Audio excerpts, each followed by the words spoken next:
Hola, ¿cómo están? Me da muchísimo gusto recibirles en este espacio de conversación dedicado a las palabras, a la poesía, al pensamiento, a los libros. Un espacio creado por la sede de la UNAM para América Latina, por UNAM Cuba y por la Cátedra María Zambrano, Filosofía, Poesía, Género y Exilios, que hemos creado desde la UNAM con el Instituto Cervantes.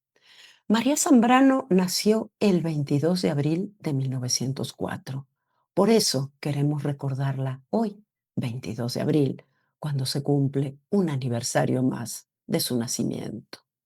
Y tenemos la alegría y el inmenso honor de recibir para celebrarla a una de las grandes especialistas de la obra de María Zambrano.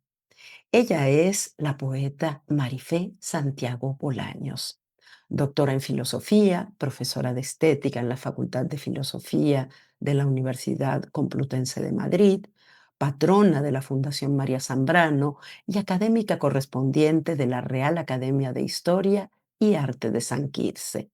Pertenece además a la Academia de las Artes Escénicas de España, codirige el grupo de investigación complutense Poéticas de la Modernidad, dirige el seminario complutense María Zambrano, una poética de la lentitud, y forma parte del proyecto de investigación complutense Estética y Transformación Digital de la Sociedad. Marifé Santiago ha publicado una veintena de libros ensayísticos donde se cruzan la filosofía y los procesos creativos.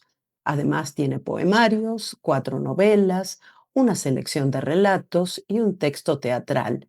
Esto avala su trayectoria, una trayectoria que la ha llevado a la traducción de parte de su obra, a que sea incluida en antologías, en diccionarios, en catálogos artísticos, en composiciones musicales, escénicas y visuales, y por supuesto es estudiada en universidades tanto de España como del resto del mundo.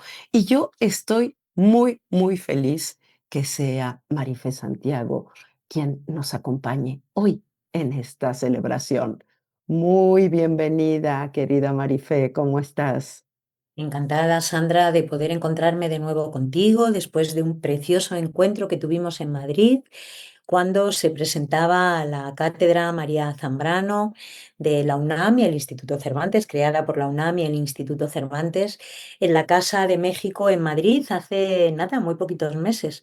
Así que muy contenta y muy agradecida también de que hayas pensado en mí para celebrar el 122 cumpleaños de María Zambrano. ¿Y por qué no empezamos un poquito hablando de la importancia de volver a María Zambrano hoy? ¿Por qué? ¿Por qué importa, Marifé? Bueno, yo creo que importa, entre otras cosas, porque María Zambrano, como una buena parte de quienes formaron su generación, esa generación del 27 española, que estaba enlazada con el mundo entero, que había establecido vínculos profundísimos de amistad y de pensamiento y de creatividad, pues con América Latina, con Europa, etcétera.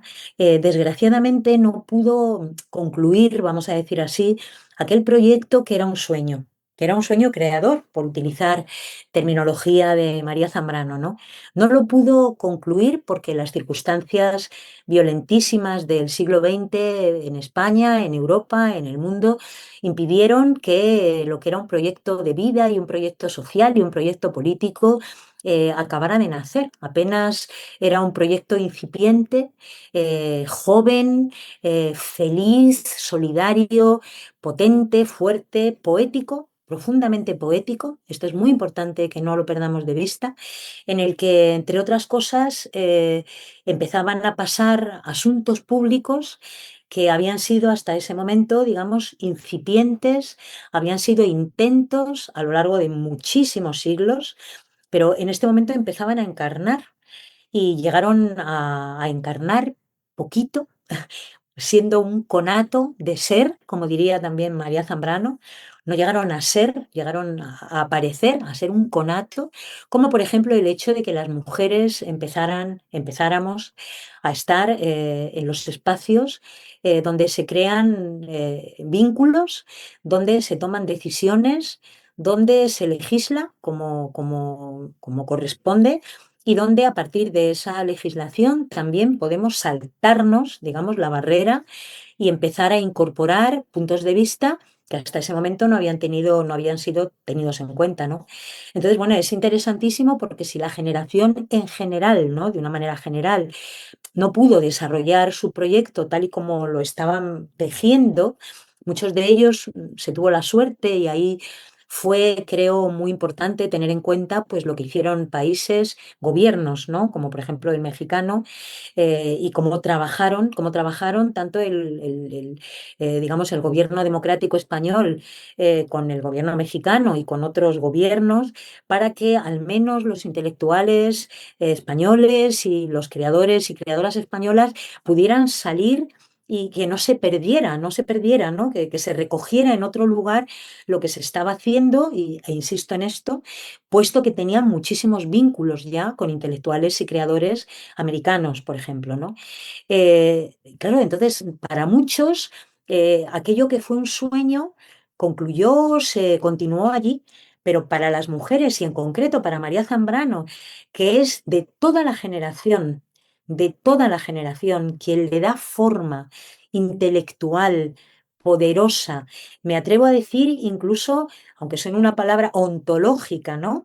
A esa categorización de lo que es el exilio, bueno, pues se convierte en algo suspendido, suspendido en el aire de la historia, porque hay muchas más trabas, y encontró muchas más trabas por muchas razones, lo que he dicho antes, por lo que significa que la generación se ve truncada, pero también porque ella es una mujer en un momento en el que las mujeres empiezan ya a no ser anécdota. Ya empiezan a no ser anécdota. En la generación, por ejemplo, ya vemos que no son una anécdota, sino todo lo contrario, que empiezan a estar en una cierta igualdad de condiciones que sus compañeros en esos lugares donde se crea pensamiento y relato, relato histórico y relato social, ¿no? Pero claro, aquello que era muy inédito todavía en general, pues cuando la guerra civil, la guerra española llega y se tienen que marchar, para las mujeres es un doble obstáculo. Y en el caso de Zambrano, pues yo me atrevería a decir que una desaparición, ocasiona desaparición.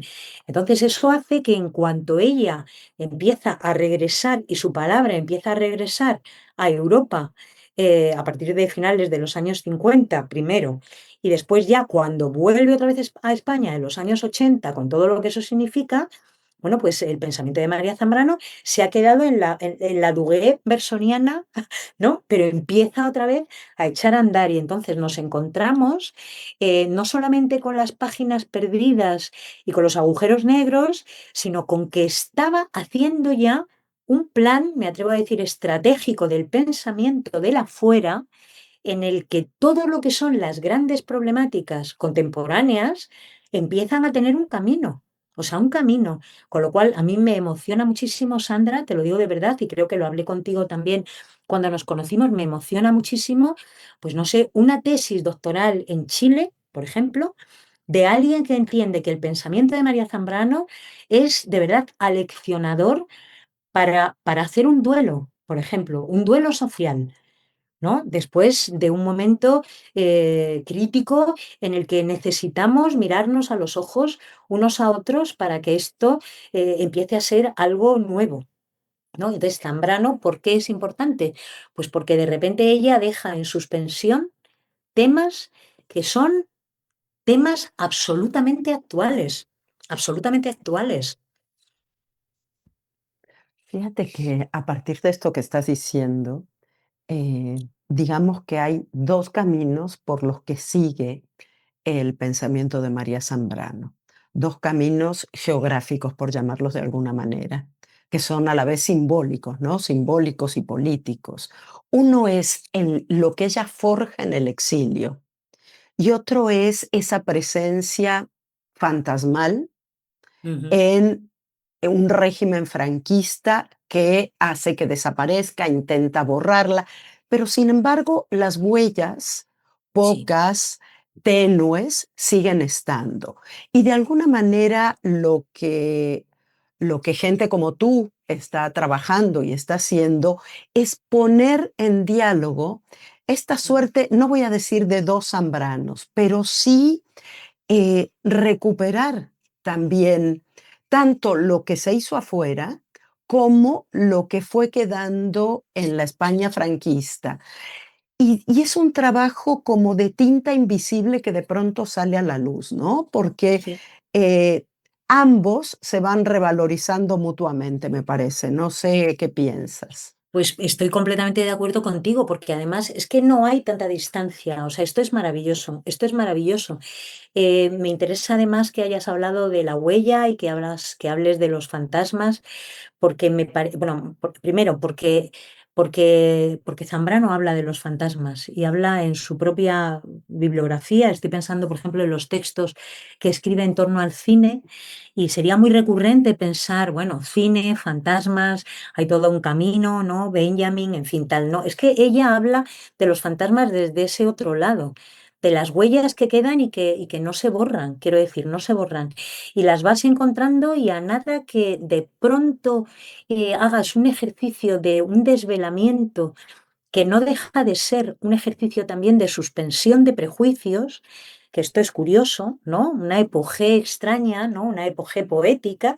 En el momento en el que haces ese ejercicio, empiezas a ver que evidentemente ha habido un relato que se ha superpuesto a los hechos y que ha permitido incluso no solo hacer desaparecer, sino enterrar como si no hubiera ocurrido nunca.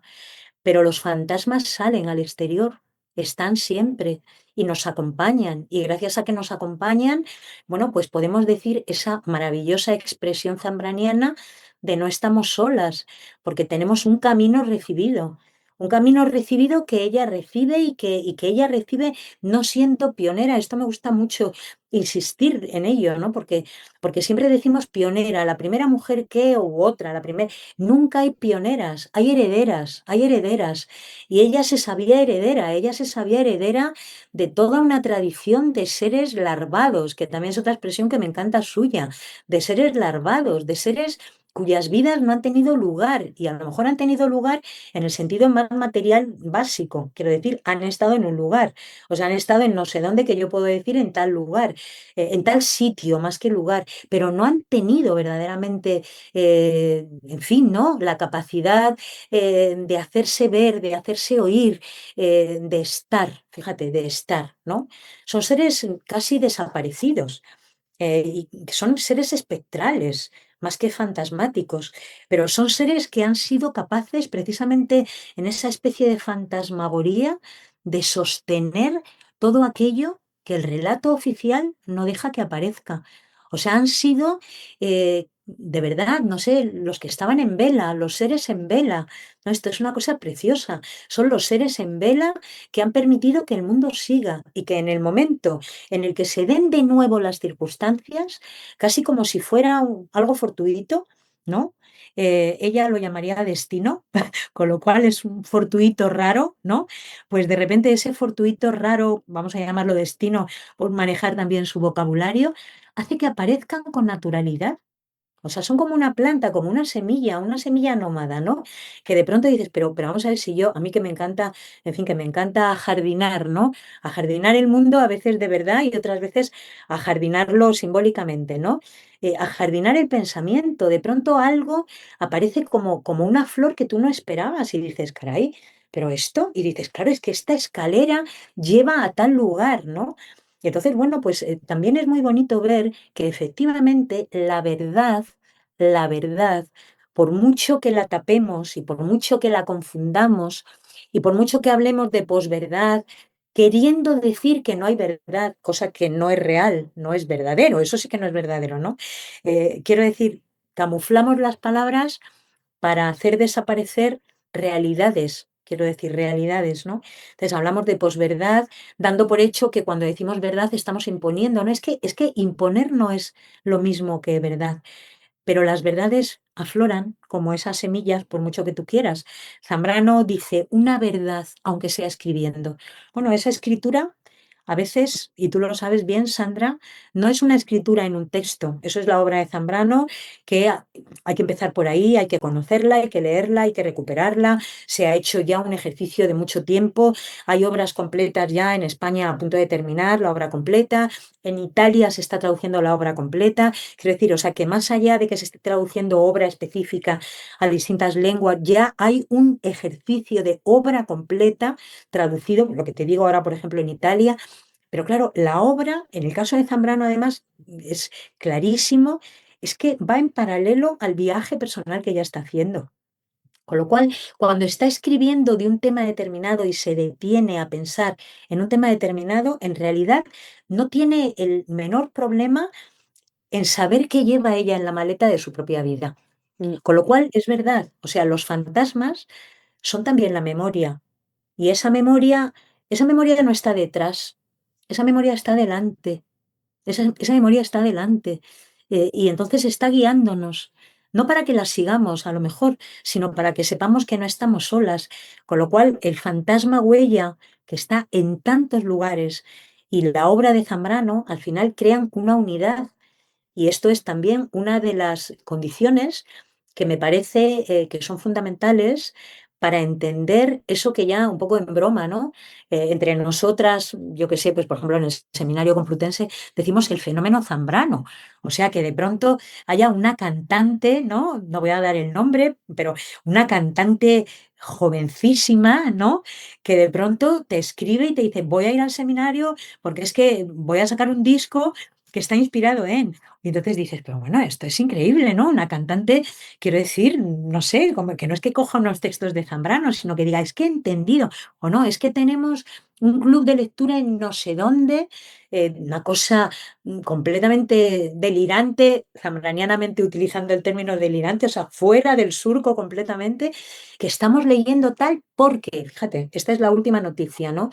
Trabajamos, somos personas que estamos trabajando con personas que tienen diversidad conductual, ¿no? Y digamos que queremos ver cómo acceder, ¿no? A esa diversidad conductual y nos hemos dado cuenta de que hay mucha teoría, imagínate, especialistas extremos. Pero es que de repente estamos leyendo X libros de Zambrano o alguien ha leído X libro de Zambrano y hemos dicho, perdón, pero si se trata de aplicar esto.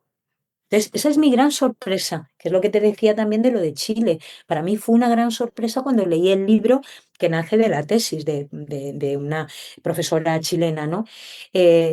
Mi sorpresa es que yo espero encontrarme con textos como Los intelectuales en el drama de España, La agonía de Europa, Persona y democracia, que son, digamos que los territorios canónicamente estructurados de la obra política de Zambrano. Pero es que no, es que de repente es filosofía y poesía, es los sueños y el tiempo, es el hombre y lo divino, es de la aurora, o sea, son textos que tú situarías en otro lugar y que de repente dicen, no, esta es la teoría política de Zambrano.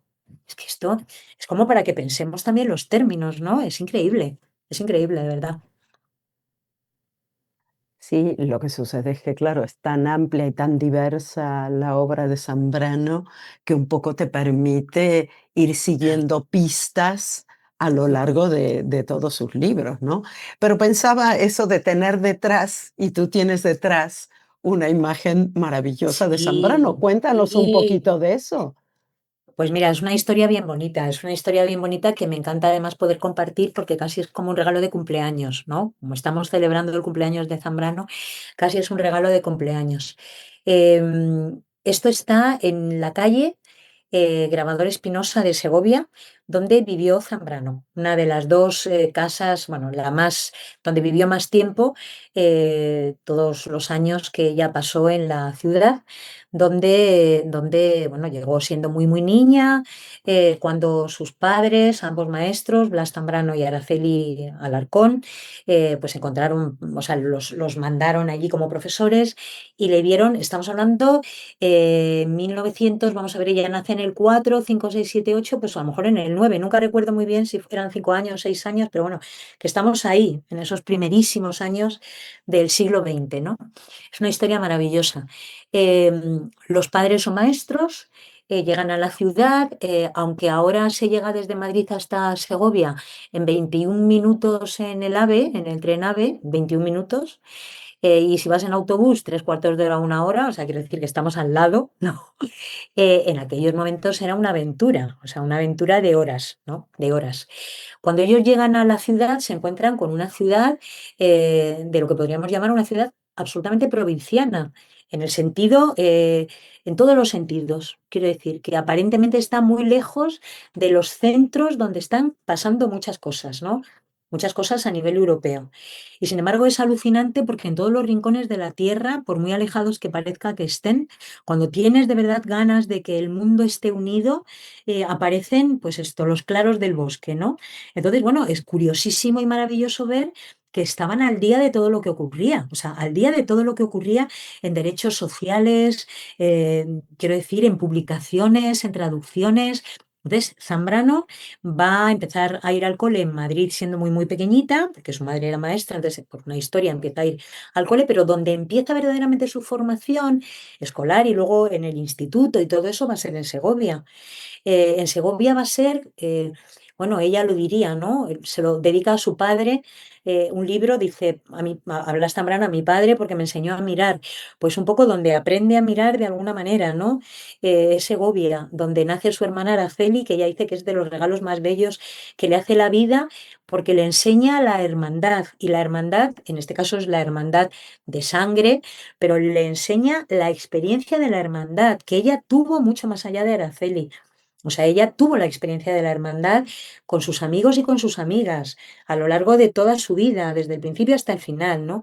Y aprende a mirar el mundo y a ser ciudadana. Y es en Segovia donde ella va a descubrir lo que es la poesía, lo que es un santo, lo que es un santo como un mediador. Y ahí tenemos los bienaventurados o el hombre y lo divino mucho después. Es decir, Segovia es la ciudad de la formación de María Zambrano. Es la ciudad donde ella también empieza a estudiar la carrera, porque los primeros años los hace libre, lo que se llamaba por libre. Ella iba solo a los exámenes, ¿no? Iba a Madrid a examinarse, estaba unos días y tal, pero volvía a Segovia hasta que toda la familia se traslada después ya a Madrid, pues en el año creo recordar que es el 26, ¿no? Entonces ya termina ella allí la carrera y todo lo demás, lo que venga después. Bueno, pues en la última de las calles donde Zambrano vivió en Segovia, que es Grabador Espinosa, que es una calle bellísima, estrechita, un callejón que sale del paseo principal peatonal del casco histórico de Segovia, en pleno casco histórico, ¿no? Pero que de repente te tienes que desviar, esta cosa del laberinto, del desvío, ¿no? También tan zambraniano, te tienes que desviar, nada, si no te la sabes no pasas por allí. Y de repente te desvías y ahí es una calle que está llena de escaleras, ¿no? Entonces es muy bonito también porque ella dice, no cae la luz sobre Segovia, toda ella se alza hacia la luz. No hay ni una calle en cuesta en Segovia, por ejemplo, ¿no? Que, que, que teóricamente, quiero decir que no es real, ¿no? Pero no es, en la teoría podemos decir, pero si el plano está lleno, no, pero es que es verdad, en la práctica no hay ninguna calle, ¿no? Pero es que no hay ninguna calle en la tierra que sea una cuesta, no sé cómo decirte, ¿no? Es mi sensación. Segovia enseña a María Zambrano lo que significa la experiencia de la ciudadanía, donde toda cuesta no lo es cuando alrededor tienes a personas creando ese lazo que llamamos el espacio de lo común, que te dan la mano para que sigas andando, con lo cual no hay cuestas, no hay cuestas, nada cuesta, porque hay un espacio común, ¿no? Comunitario. Bueno, pues en esa bellísima calle, porque aparte que es preciosa, o sea, la calle es que en su, ¿cómo te diría yo? En su misterio es una calle preciosa. Hay una librería que es mágica. Es una librería mágica. Una librería de viejo, como decimos en España, de segunda mano, de lance, en fin, que es mágica. O sea, es entrar en un misterio, esa librería maravillosa, que se llama Torreón de Rueda. Y entonces tiene una ventana que es, digamos, el escaparate, pero yo prefiero llamarlo ventana porque miras y lo que hay dentro es como un mundo, ¿no? Y al lado esta pared. Y entonces el que es el artífice, el mago, ¿no? El mago padre, porque son padre e hijo, ahora ya, el mago padre de ese lugar mágico completamente un día me llamó, le tengo muchísimo cariño, y me dijo, tengo una sorpresa, quiero que vengas y vamos a hacer una pequeña ceremonia. Entonces me llamó, y yo me fui hasta allí y entonces tenía cubierto esto con una tela maravillosa. Con una tela maravillosa, india maravillosa, y entonces llamó a dos amigos o amigas que iban a entender que esto era un delirio poético maravilloso, y me dijo, no, por favor, quiero que seas tú la que quite la tela. Entonces, al quitar la tela me encontré con esto, ¿no? Que es un graffiti, es un graffiti. No se ve la foto entera. Debajo pone algo así como, no recuerdo ahora si es, a ver, no me acuerdo ahora cómo es la frase, es que es hermosísima. Fíjate qué rabia que me he olvidado, ¿no? Porque en la foto no se ve entera, pero es algo así como, bueno, no es todo lo que el ser humano quiere, primero lo sueña, pero no es esa frase, que es muy zambraniana también, sino otra, pero en esos términos.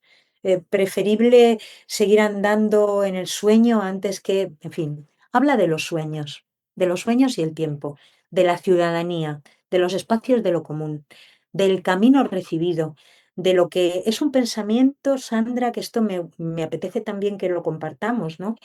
Un pensamiento que no es un sistema en el sentido general, que evidentemente hay un uno, un 2, un 3, un 4, y tú reproduces y lo que haces es contarlo, sino que lo que te da es algo que es muy fuerte y que cuando quieres mirarlo en la mano no tienes nada. Lo que te da es permiso para que tú hagas tu propio camino, sabiendo que en ese camino que tú vas a hacer, si alguna vez necesitas que te echen una mano, miras hacia atrás o hacia otro lugar y allí habrá alguien. Pero no es un camino que te exige seguir ese camino. Esto es lo que me encanta del pensamiento de María Zambrano. Bueno, pues todo esto es el graffiti. Maravilloso. Que es esa defensa de la libertad, lo que estás diciendo, no hay un Completamente, camino establecido, sino claro. que va pensando. Marifé, querida, para ir cerrando, ¿qué te parece si nos das una reflexión sobre la importancia que tuvo para María Zambrano, para el desarrollo de su pensamiento, de su obra, su paso por América Latina? ¿Qué simbolizó América Latina para María Zambrano? Bueno, tenemos que volver otra vez a sus propias palabras. Para ella, por ejemplo, la llegada a México significa una oportunidad. Eh, Cuba va a ser para ella lo que llamará la patria prenatal, haber recuperado todo un mundo de memoria afectiva, de memoria de los sentidos, de sensaciones, de sentimientos que creía perdidos y que al final resurgen justo cuando ella, digamos, tiene que abandonar el espacio donde había imaginado desarrollar evidentemente una vida, ¿no? Su paso por Chile previo al exilio, estoy pensando en el año 36, la guerra civil ha comenzado ya de una manera oficial. Desgraciadamente las guerras siempre empiezan antes de que se firme una fecha. Y también lo sabía la generación de María Zambrano y se implicaron tratando por todos los medios de que aquello no ocurriera. Por eso, cuando ella se marcha en septiembre del 36, no, perdón, se casa en septiembre del 36 y se marcha un poquito después a Chile, porque a su reciente marido lo han nombrado un cargo en la Embajada Española en Chile, precisamente, lo primero que ella hace es ponerse a encender ese fuego que no puede apagarse, que simboliza, en su caso, la muerte de Federico García Lorca, de uno de sus amigos, de sus cómplices, de uno de los probablemente poetas de la generación del 27 que más representan, no estoy diciendo más importante, digo que más representan, ya no solo por su obra, sino también por su final, por todo lo que había sido antes, su compromiso, sus incursiones en territorios y en proyectos que trataban, como hizo María Zambrano con las misiones pedagógicas o tantos otros. Estoy pensando en Cernuda, estoy pensando en tantos poetas y en tantas poetas, Concha Méndez, Alto Laguirre, en fin, en tantos que acabaron sus días fuera de España y que trataron, por ejemplo, en Lorca, Lorca con la Barraca, trataron de que la cultura fuera un freno a la barbarie, fuera un freno a la barbarie, y no lo lograron. Zambrano se marcha en el 36, Lorca ha sido asesinado en el mes de agosto, julio-agosto, nunca recuerdo la fecha, y ella unos meses después está en Chile y lo primero que hace es una antología de la obra de Federico García Lorca y una llamada que es mucho más que un SOS a poetas, a intelectuales, a creadores y creadoras de toda América Latina para que escriban también como un apoyo simbólico y potente, que se conviertan también en un altavoz en búsqueda de la paz, en búsqueda de la paz, ¿no? Cuando ella tenga que marcharse ya en el año 39, hay que decir que como todos pensaron que iba a ser muy poco tiempo, o sea, muy, muy poco tiempo de reloj, quiero decir, ¿no? De calendario. Es decir, que aquella atrocidad no podía durar demasiado, que incluso, en fin, Franco iba a ser derrocado, que cuando acabase la guerra mundial, que empezaba justo cuando la guerra civil española firmaba un final, pues bueno, pues yo qué sé, iban a ser apoyo, ¿no? El mundo entero iba a ser apoyo a España y a a la vuelta de la democracia. No ocurrió, no ocurrió. Entonces, América Latina significa para María Zambrano, eh, digamos que un lugar que va a permitirle también encontrar una manera distinta de vivir. Como decía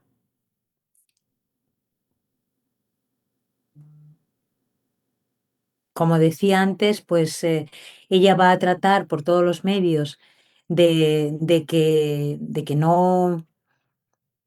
Ella va a tratar por todos los medios de que no, de que, o sea, ella va a pensar que es un tránsito, un mero tránsito, pero eso no va a significar que lo sea. O sea, una cosa va a ser el deseo y otra cosa va a ser la realidad, ¿no? Y todo su viaje americano va a ser una resignificación también de la vida anterior, incluso de guardar a buen recaudo lo que habían sido sus sueños, también de desarrollar evidentemente todo un pensamiento propio. Esto también es importante tenerlo en cuenta. Estoy pensando lo que significó Puerto Rico, por ejemplo, la isla de Puerto Rico en su propia vivencia, también como ciudadana que trabaja, que se vincula con la universidad, y otros países en los que no habitó. Estoy pensando en Argentina, por ejemplo, pero donde tuvo muchísimos lazos, por ejemplo, ¿no? Editoriales, etcétera. O sea, para ella, América Latina significa una posibilidad, ese nuevo mundo nuevo mundo incluso para ella, quiero decir, ¿no? O sea, nuevo mundo no en el sentido que le damos históricamente, sino nuevo mundo como un mundo que amanece auroral precisamente para su propia obra, ¿no? Esto también es muy bonito tenerlo en cuenta porque nunca perdió ese hilo y porque también algunas de las personas a las que conoció, tanto en Cuba como en México, como en otros lugares de América, van a ser para ella fundamentales en su futuro, van a ser absolutamente fundamentales en su futuro, ¿no? Estableció lazos de hermandad, de amistad. Y también, y esto es algo fuera de lo biográfico habitual, pero me parece muy, muy, muy importante, también, digamos que esa acogida de la que ella habla en su novela autobiográfica Delirio y Destino, que termina precisamente cuando ve las costas americanas y le parece que hay un amanecer que va a dar lugar también, ¿no? A la reflexión sobre la aurora como ese límite, con todo lo que significa. También los sueños, ¿no? Yo nunca olvido el sueño de La Habana, casi recién llegada, la segunda vez que va a La Habana, porque la primera vez que ella para en La Habana es cuando va a Chile, precisamente en el 36, donde conocerá a Lezama Lima, que se convierte en su cómplice, ¿no? Acabarán diciendo que José Ángel Valente, Lezama Lima y ella son como una tríada pitagórica. No sé, Lezama le va a abrir la cuba secreta y ella al tiempo le va a entregar a Lezama ese origen, ¿no? Que va a dar lugar también a la revista y a todo el proyecto que se llamó Orígenes. Que esto es muy bonito también verlo porque es un poco lo que ellos estaban haciendo, lo que María Zambrano estaba haciendo con su generación en España en el 27. Es decir, concitar alrededor de la filosofía a un grupo de creadores, de creadoras que exceden lo poético en el sentido de escribir poesía, pero que tienen una vivencia poética de la vida, ¿no? Con lo cual también traslada una manera de vivir a América y hace que eso vaya creciendo. Hace muy poquitos días he podido estar con Adrián Vitier, con el nieto de Cintio Vitier y de José María Vitier, y recordábamos lo que significaba para Cintio, para Fina, para todos los que estuvieron alrededor del grupo Orígenes, ¿no? El encuentro con Lezama parecía más evidente, pero ellos dicen, encontrarnos con María Zambrano fue darle también una unión, vamos a decirlo, intelectual, una unión de generación, de grupo, que excede los años y las edades y las ideologías y las creencias, ¿no? Con lo cual, bueno, América significa para Zambrano la posibilidad de seguir. Y también lo que decía antes de un sueño. En La Habana tiene un sueño que ella cuenta en la segunda vez, cuando ya se instala, ¿no? En La Habana, que es muy impresionante porque en ese sueño que ella dice en una entrada diarística, que no puede decir que sea un sueño realmente, porque se acuerda como con la realidad absoluta de estar despierta. Es un despertar diferente también, que es muy bonito, porque esto también es muy zambraniano, ¿no? Un despertar distinto, que parece que has entrado en el territorio onírico, pero precisamente en el lado donde estás despierta, con lo cual te has encontrado también con otra lengua, con otro cuerpo, con otra manera de relacionar, ¿no? Las cosas, el mundo y las cosas. Y entonces en ese sueño, que ella dice que no está segura de que lo fuera, de pronto la llevan, dice ella, a un lugar en el que se está en paz y está tranquila. Podríamos pensar en un shock traumático, en un post-shock, quiero decir lo que queramos, ¿no? Pero de repente ella no lo ve así. Ella dice, y se me dijo que en ese lugar el amor no había que buscarlo porque se hacía presente, porque era la única ley, era la única manera de relacionarse todos, ¿no? Era la tierra prometida. Y ese es el final de la tumba de Antígona. Y esto lo enlazo, eso es que es el final justo de la tumba de Antígona y la necesidad que Zambrano va a tener. Esto es interesantísimo tenerlo en cuenta. Cuando regrese a Europa, al final, en los años 50 y tantos, ¿no? También su estancia en Cuba, pues también presenta conflicto, a pesar de que ella vive de una manera más o menos, ¿no? Aceptable, pero presenta un cierto conflicto social, pero sobre todo lo que es importante es que a ella se lo dicen sus amigos de exilio, que Franco se muere o que Franco va a dejar el poder porque ya España empieza a abrirse, Estados Unidos ha hecho un cierto pacto con España, en fin, es inminente que la dictadura va a terminar. Entonces se traslada a Europa de nuevo. Deja esa patria prenatal, deja esa Cuba secreta, deja esa América que para ella es una resurrección, suponiendo que ya va a volver a España, ¿no? Y esto es magnífico, esto es maravilloso y es también un fundamento del pensamiento de María Zambrano. Por eso decíamos antes que entre la vida y la obra no podemos hacer una distinción clara, ¿no? Y también que la obra va sumándose, es lo que decías tú antes, es que al final es tan rica, tiene tantos senderos abiertos que podemos también enfocarla desde muchos puntos de vista, pero entre otras cosas porque es un ensayo constante, un andar constante que va a desembocar en Claros del Bosque, aunque luego queden otras obras por escribir, ¿no? Pero va a desembocar ahí, que era el lugar de su propia intuición desde los primeros textos, ¿no?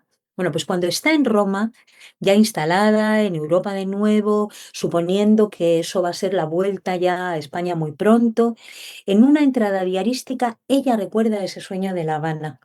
Y esto es increíble, porque es en Roma justo donde ella va a escribir la tumba de Antígona. Antígona acompaña a María Zambrano desde que es muy joven, desde que casi es una estudiante. Hay delirios de Antígona, reflexiones sobre Antígona, hay encuentros con Antígona y con muchos personajes femeninos, con muchísimos personajes femeninos, que para ella son no solo fuente de reflexión, sino acompañamiento de la reflexión, porque sabe que todas ellas representan ese conato de ser que decíamos antes, porque las mujeres han estado en otro lugar epistémico y eso significa también otros caminos de conocimiento y otra recogida también de esas semillas que han sido de alguna manera retiradas del espacio oficial. Bueno, pues esto es alucinante para mí, o sea, eso fue un despertar absoluto, que dos personajes del calibre de Antígona y de Diótima de Mantinea, que también la había acompañado en muchos momentos de su propia reflexión filosófica, que es la filósofa del amor, que es la filósofa convocada en el banquete de Platón por Sócrates para que le enseñe lo que es el amor. Que el amor, no lo olvidemos, es el impulso hacia el saber en el pensamiento platónico, lo cual quiere decir que es el arranque de todo conocimiento. Es invitada en ese diálogo y una vez que ella explica lo que es el amor, es abandonada.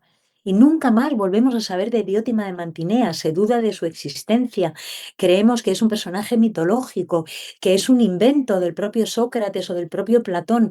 O sea, la filósofa que enseña a Sócrates, o sea, a Platón, ¿no? Lo que es el pensamiento, lo que es el amor como impulso hacia el saber, por tanto, el fundamento de la filosofía, es retirada inmediatamente una vez que ha sido invitada a ese diálogo, a ese banquete. Bueno, María Zambrano rescata el personaje de Diótima y el personaje de Antígona, y esto es lo que me gusta compartir, ¿no?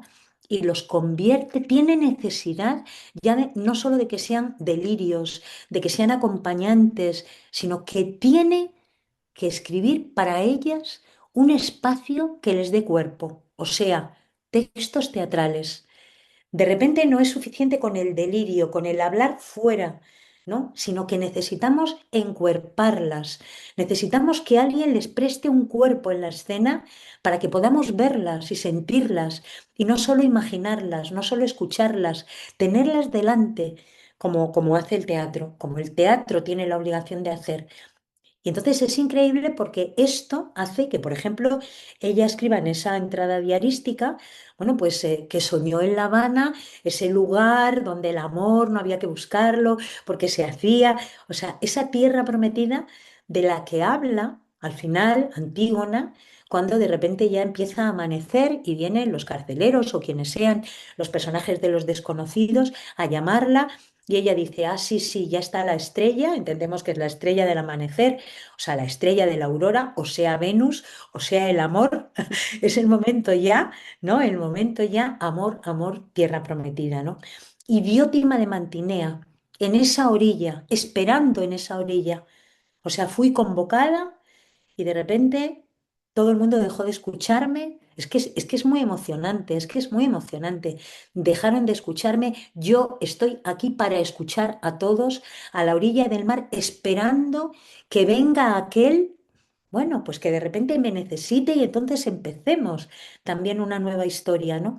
Entonces es maravilloso que Antígona y que Diótima nazcan, digamos, nazcan teatralmente hablando, o sea, ¿no? Se presenten teatralmente hablando justo cuando ella regresa de América. Y aquí hay algo que es también importantísimo en el pensamiento de Zambrano, y es que es la primera vez que ella empieza a hablar de exilio. O sea, cuando ella regrese a Europa, del lugar que no se ha marchado nunca en su cabeza, como le ocurre a cualquier persona exiliada, que al final no solo se le roba el espacio, sino que se le roba el tiempo, porque el tiempo va a ser una suspensión, pero una mala suspensión, no esa suspensión de la que hablábamos al principio, no esa dué que de repente arranca a otro ritmo y en otro momento cuando las condiciones está esperando, aguarda, aguarda con tranquilidad, con paciencia, con lentitud, sin prisa, porque sabe que en algún momento continuará su camino. Esta es otra. Esta es otra completamente diferente. El exiliado es a quien se le roba no solo el espacio, como dice Zambrano, sino, y lo que es mucho más grave, el tiempo. Porque ha vivido durante todo ese tiempo ella, trasterrada, desterrada, como se llamaron todos, ¿no? Eran los trasterrados, los desterrados, los refugiados, los... pero nunca eras exiliada. El exilio es una condición ontológica. De nuevo es una condición ontológica. No es algo que ocurra, no es una circunstancia, no es una mera experiencia o es una experiencia que al final condiciona el resto de las experiencias, pero no solo condiciona la experiencia de ese tiempo del exilio, sino que condiciona el resto de la vida. Entonces, bueno, es también muy emocionante y muy actual también para pensarlo, muy actual para pensarlo. Como Zambrano al regresar, con esas dos figuras que la acompañarán, pidiendo, ¿no? Pidiendo que se las vea sobre la escena en esa gran asamblea pública que es el teatro, ¿no? Donde conjuramos las pesadillas en comunidad y donde aparecen nuestros sueños y se enlazan, lo que el teatro significa. Bueno, pues es ahí donde ella empieza a hablar de exilio y donde empieza a reflexionar sobre el exilio, cosa que había hecho siempre, pero dándole otro nombre, entendiendo que es la condición natural del ser humano. El no tener, o sea, cuando no se dan las circunstancias históricas, vamos a decir, que es tan difícil, que a lo mejor es efímero, tan efímero, ¿no? Y que el exiliado, cuando lo es, políticamente hablando, ya no tendrá nunca lugar ni tiempo, porque su verdadera patria es el exilio, porque no solo se le quitó el lugar, sino que se le quitó también el tiempo de poder vivir y ha vivido siempre esperando en la memoria, cuando regrese, si regresa, no reconocerá a lo mejor el espacio, pero el espacio te hace rápidamente, pero no reconocerá el tiempo porque no es su tiempo. Y ella empezará a pensar en lo que es vivir en tiempos simultáneos, ¿no? Como condición humana también. Esto políticamente no lo aceptamos, pero lo entendemos. Pero cuando esto lo asumimos como la condición natural del ser humano, cuando verdaderamente lo pensamos como condición natural del ser humano, donde no siempre están unidos los sueños y el tiempo, por ejemplo, los sueños y el tiempo no están unidos, inmediatamente si aceptáramos que esta, ¿cómo lo llamaría yo? Esta condición extranjera en el mundo del ser humano, no es que sea una posibilidad, es que lo sentimos y lo hemos sentido siempre alguna vez, seríamos inevitablemente mucho más solidarios, mucho más respetuosos, porque sabríamos que mi vulnerabilidad es la vulnerabilidad también de los otros y que mi poder es un poder sobre los otros, como ellos pueden ejercer sobre mí. Con lo cual también la condición de exilio, tanto política, real, voy a llamarla, ¿no? Real en el sentido físico del término, como simbólica, es una lección en el pensamiento de María Zambrano, porque va a despertar, tiene que despertar inevitablemente una condición también consustancial al ser humano que ella identificará con la tragedia, o sea, el teatro de nuevo, que es la piedad. La piedad no entendida como una condición religiosa, voy a llamarla, ¿no? Sino como una especie de apertura de brazos, ¿no? Hacia el otro, que no soy, incluso hacia el otro que no soy sobre mí misma, hacia eso otro que también soy yo, quiero decir, hacia eso otro que también soy yo, hacia lo que tengo de mineral, ¿no? De un tiempo mineral mucho más largo que yo, mucho más largo que yo. Ya no digo solo en lo físico, no, mucho más largo que yo, porque tengo una memoria mucho más antigua que mi propia biografía. Y también dejaré, no porque deje algo en sentido de importante, sino porque cada ser humano es como una montaña, no sé cómo decir, insustituible, ¿no? Y lo que tenemos de vegetales también, ¿no? De raíces que cambian y de semillas que se mueven. Y lo que tenemos de animal, ¿no? Lo que tenemos de animal y lo que tenemos de humano, que es el pensamiento y la imaginación. Eso es lo que es humano, la imaginación creadora. Bueno, todo eso tiene que ver con la piedad, tiene que ver con la piedad, con la solidaridad con el universo, no sé, con la apertura al mundo, con el respeto, la escucha y la contemplación. O sea, con el claro del bosque, con saber que los claros del bosque están en cualquier lugar en el que estemos, quiero decir, ¿no? Y bueno, es muy bonito porque esto cambia también la manera de entender el exilio, que no lo convierte en positivo, ni muchísimo menos. Ella misma lo dice, amo mi exilio y me da no sé qué decir esto, porque no querría que nadie joven viviera esta circunstancia, ¿no? Pero no lo busqué. se me dio. Y dado que se me dio, lo he tenido y al final es el único lugar de acogida que se me ha dado, porque lo otro ha sido siempre transitorio. Me han prestado casas, me han prestado países, me han prestado ciudades, pero he vivido siempre con el exilio como algo que era mío, ¿no? Que se me dio para que fuera mío. Bueno, esto, insisto, políticamente lo podemos ver y trae consecuencias para mí importantísimas, pero cuando esto lo asumimos como condición humana, entonces sí que es un cambio absoluto, absoluto en nuestra manera de relacionarnos. Fíjate, hace unos días recordaba yo en una sesión en clase, nos reíamos porque nos acordábamos de algo que Zambrano dice cuando habla de Dante, ¿no? Habla en un texto sobre la Divina Comedia de Dante.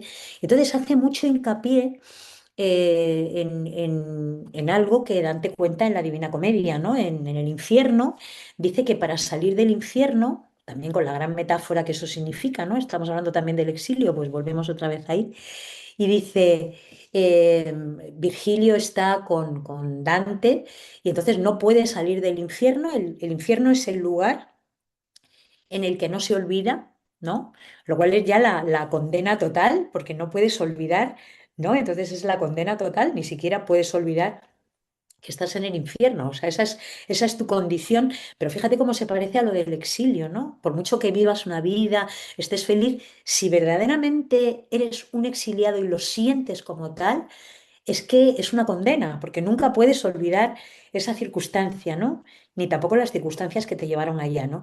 Entonces, en el infierno Dante dice que para poder salir hay que darse la vuelta, o sea, que hay que hacer como una voltereta, o sea, como que poner la cabeza boca abajo y andar con las manos y salir, ¿no? Esta cosa así de que los pesos sean diferentes y que solo dando esa voltereta, dice además esa palabra que me hace mucha gracia, ¿no? Porque dándote una voltereta puede salir del infierno. Bueno, María Zambrano insiste mucho en esa idea de la voltereta, ¿no? Bueno, la tenías así como también una metáfora, pero de repente es que es cierto. Quiero decir, para salir del infierno tienes que voltearte, o sea, tienes que mirar hacia adentro, tienes que voltearte y ver qué peso tienes dentro, qué peso que no te deja salir, ¿no? Qué memoria que no te deja salir, te está condenando a no salir del infierno, ¿no? Pero claro, es que esto, vuelvo a decirlo, políticamente tiene consecuencias extremas y nuestra manera de entenderlo es completamente diferente. Pero si esto lo aceptamos también como condición del ser humano, es impresionante, o sea, es impresionante. Hablábamos antes, al principio de nuestra conversación, de hacer el duelo, ¿no? Para hacer un duelo verdadero hay que ponerse y hacer una voltereta, porque ya las cosas se van a ver de otra manera, boca abajo, se van a ver de otro modo, ya no están en el mismo ángulo de visión. Y esto trae muchas consecuencias personales y sociales e históricas. Y el relato que escribes, también es un relato que se da la vuelta y en el que las cosas se ven de otra manera, ¿no? Bueno, pues todo esto es Zambrano en América y todo eso se trae Zambrano de América cuando regresa a Europa. O sea, es ahí, en ese regreso, cuando ella entiende su propia condición, que es también muy increíble, ¿no? Muy increíble. No sé, Impresionante, sí, impresionante clase magistral, además, sobre el pensamiento de Zambrano, y pensaba, qué importante política y éticamente esto que estás planteando y esta sí, mirada, sí, sí, sí. porque no estamos tan lejos de los horrores, que vivió María Zambrano, eh, del 36 al 39, como toda España, después vino la guerra y demás, y ahora estamos 22 de abril de 2026 con guerras Mm, diversas en el mundo, con un avance brutal de aquellos que buscan cancelar los derechos conseguidos, los ujú. derechos humanos, nada que ver con esta empatía o esta piedad hacia el No, no. otro, hacia los otros, con la idea Mm, del exiliado. mm, Me parece fundamental en este sentido todo lo que has dicho, Marifé, y te lo agradezco muchísimo, también como aprendizaje. Y a mí, claro, yo recordando aquel comienzo que siempre me gusta recordar del discurso del Premio Cervantes, donde ella le agradece a México, eh, que dice: "Cuando nadie nos quería recibir a los Claro, españoles, y solo estaban nos con los hicimos con brazos los abiertos. brazos". Sí, Eso es maravilloso, y efectivamente. tendríamos que terminar esta sesión, con las mañanitas cantadas para María Zambrano, Qué lindura. para celebrar ¿Sabes una su vida, sabes su una cosa escritura. preciosa? Me encanta que digas eso y además me emociona especialmente porque, estamos celebrando el cumpleaños de María Zambrano, ¿no? Hoy, 22 de abril del año 2026. Ella es generación del 27 y estamos en plena generación también, 100 años después de su generación.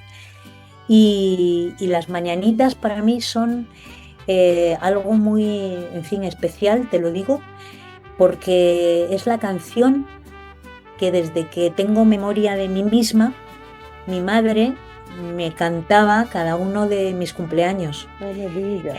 hasta que, bueno, pues la edad se ha ido llevando su memoria, y le ha hecho olvidar, todavía no a sus hijos del todo, pero sí los cumpleaños de sus hijos, o por lo menos el día de sus cumpleaños. Se acuerda del día del cumpleaños, pero no sabe qué día es, con lo cual es un poco raro, ¿no?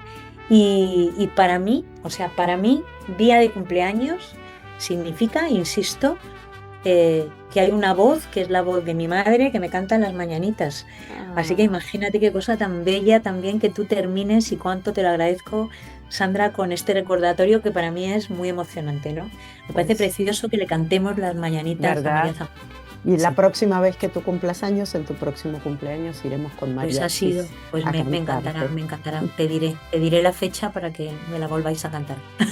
Muchísimas gracias, Marife. Muchísimas gracias a ti, Realmente Sandra. un lujo haberte tenido como invitada y un lujo tenerte cerca siempre. Así que todo mi agradecimiento y vamos a seguir conversando porque este es un tema afortunadamente inagotable. Muchas gracias, querida Sandra. Muchísimo éxito para todos los proyectos que estás en este momento en vela teniendo. Creo que María Zambrano creo que te mira como diciendo, pues muy bien, Sandra, pues muy bien. Muchas gracias. Te mando Esa- un beso muy fuerte. Un abrazo. muchos para ti, gracias a quienes nos acompañaron. Mil gracias. Gracias a todos, gracias a todos.